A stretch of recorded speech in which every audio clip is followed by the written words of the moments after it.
As a consequence, no one talked to me about business. I had no concept of business. My mother actually wanted me to be a counselor for juvenile delinquents. That's what she wanted. She said, you need to be a counselor for juvenile delinquents. Craig, you need to be a counselor for juvenile delinquents. You know how they think.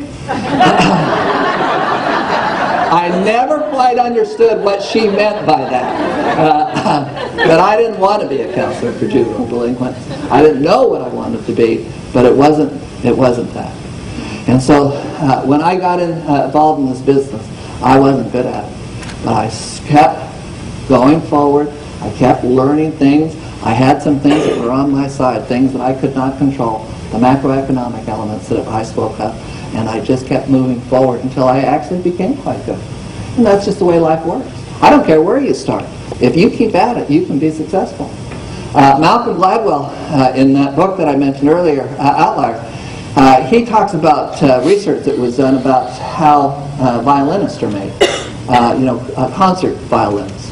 And they did a study in Germany, and they went to a prestigious music school, and they wanted to know what was the difference between those people that became soloists in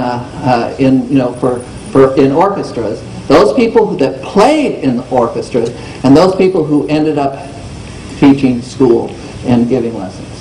And this is what they found. Is they found that it was a function of time.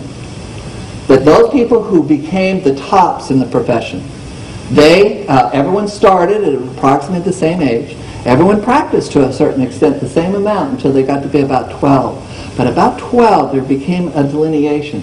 And those people who became the soloists began to put in more time. And by the time they got to be 22 or 23, when the survey or when the research was done, is that they had put in 10,000 hours of practice. Those people who played in the orchestra put in 7,000 hours of practice, and those people who became the music teachers, they had put in 4,000 hours of practice. And what is amazing in that is that they didn't find any students that they called grinds. In other words, people who put in the hours but never developed the ability. Nor did they find any prodigies. People who didn't put in the hour, and yet they became the soloist. They found if you put in the time, you develop the ability. No ifs, ands, or buts. And they duplicated that in other professions as well. And that is my observation in this business as well. If you are willing to put in the time, you will have the success. And it's a function of the investment of time. And that anyone can do it. Not everyone certainly will do it, but anyone can do it. And that is the last element in terms of whether this is for you, is something that you can do, is it something that you can be successful in?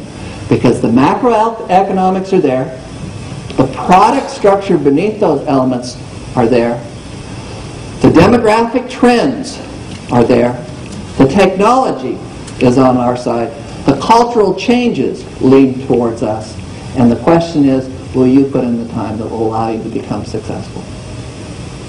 And that for those of you who come up with the answer that says yes, then this can be a significant opportunity for you. The company has a whole long list. It isn't that I've been successful. The company has a whole long list of people who have made more than $20 million